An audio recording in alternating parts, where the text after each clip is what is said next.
Ang dating presidente ng Estados Unidos na si Donald Trump nagtungo sa Republican National Convention isang araw pagkatapos ng assassination attempt sa isang campaign rally kung saan napatay ang isang bystander. Samantala, nanawagan si U.S. President Joe Biden para sa pagkakaisa habang hinahanap ng mga investigador ang motibo sa pamamaril.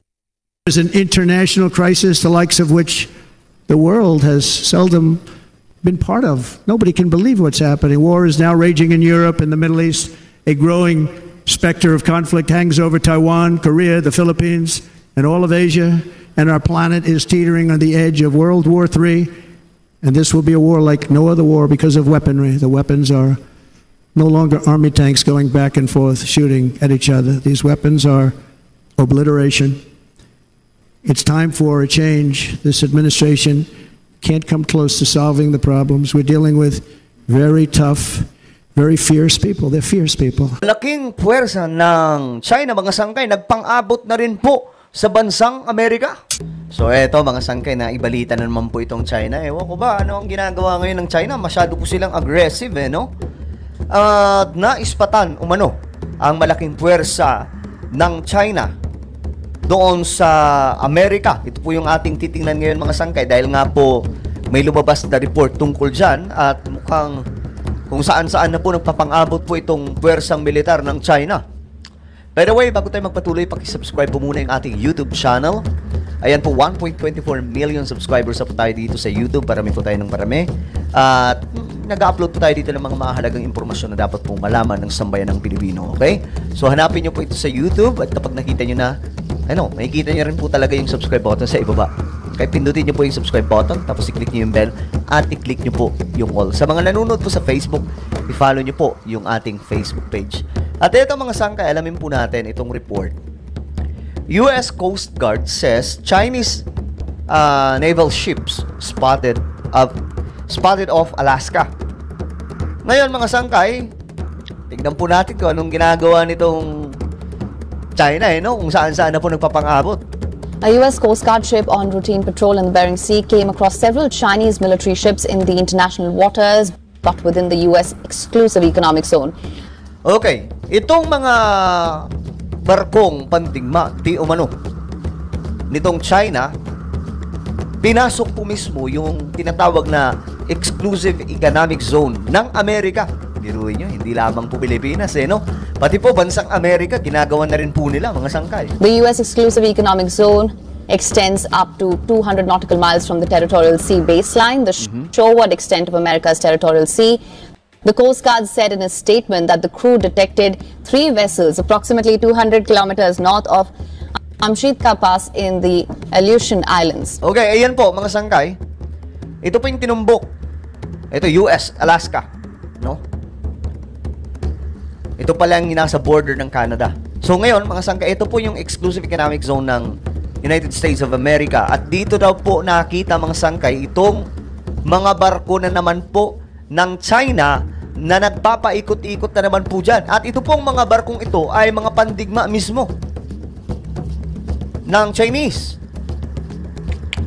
O ngayon, mga sangkay, sabihin nyo na itong China may matinupang ginagawa. Tingnan nyo yung kanilang mga trippings, Kung saan-saan na po nagpang-abot. Kung titingnan po natin ang mapa, ito po Alaska, Check natin yung mapa.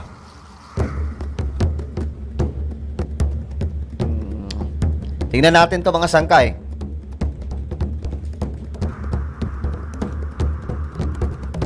Nagpapang-abot po sila. Ito po, ito yung pwedeng makita ang mga sangkay, Yan. Ayan. Galing po dito, ito yung China. Ayan, mga sangkay. Dito yung China. Asan yung Amerika na yan? Ito. Mas maganda sana yung may mga pangalan, Wait nga, hanapin natin. Baka mayroon po dito. Ayun. Ito, tingnan natin. Kasi kung saan-saan na po nagpapang-abot itong mga Chinese.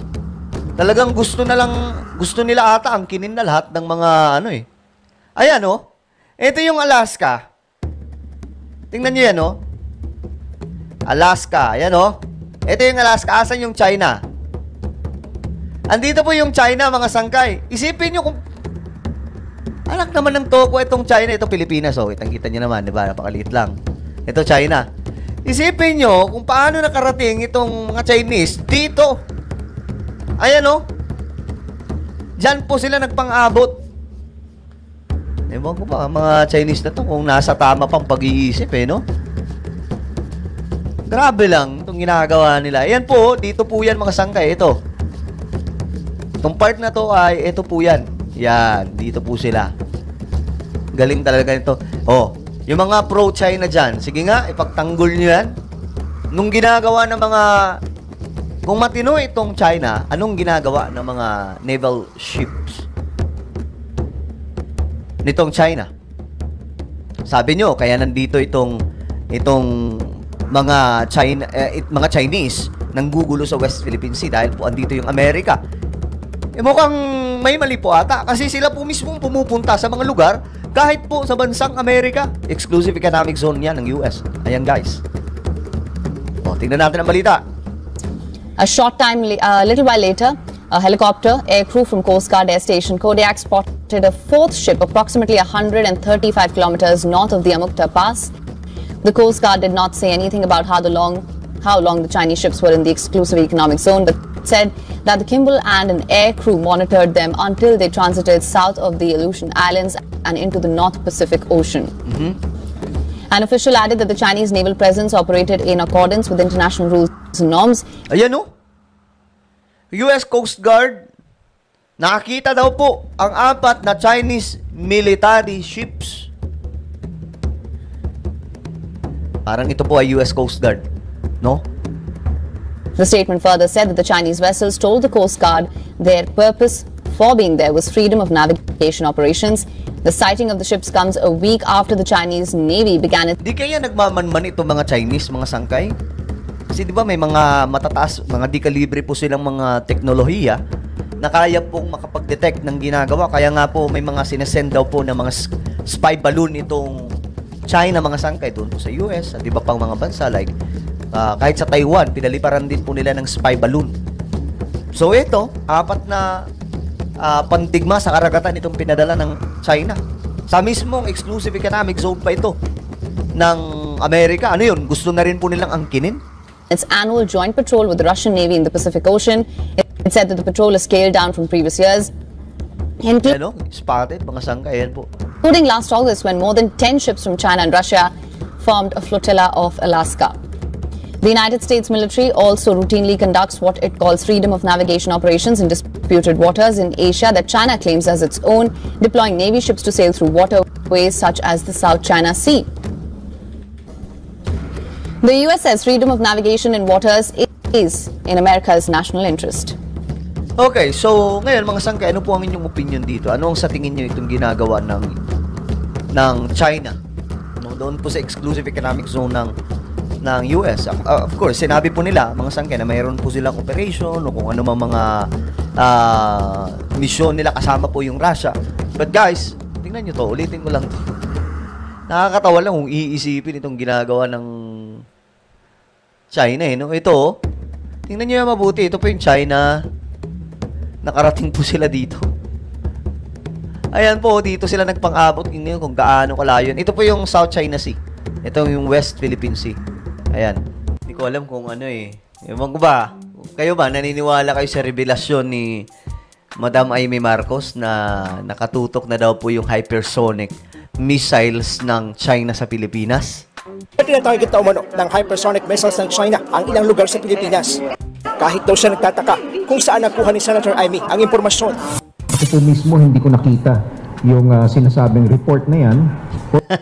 Kahit naman kami, lalo na sa AFP, di ba? Magtataka talaga saan nang galing yung information, paano nagkaroon ng ganong klaseng impormasyon si Madam Amy Marcos. Or even the locations of these 25 targets. Sa kabila nito, nilino ng AFP na pinaghahandaan na rin ng militar ang anumang posibleng banta laban sa ating bansa. Ang isa pong pwede natin gawin is we harden our facilities.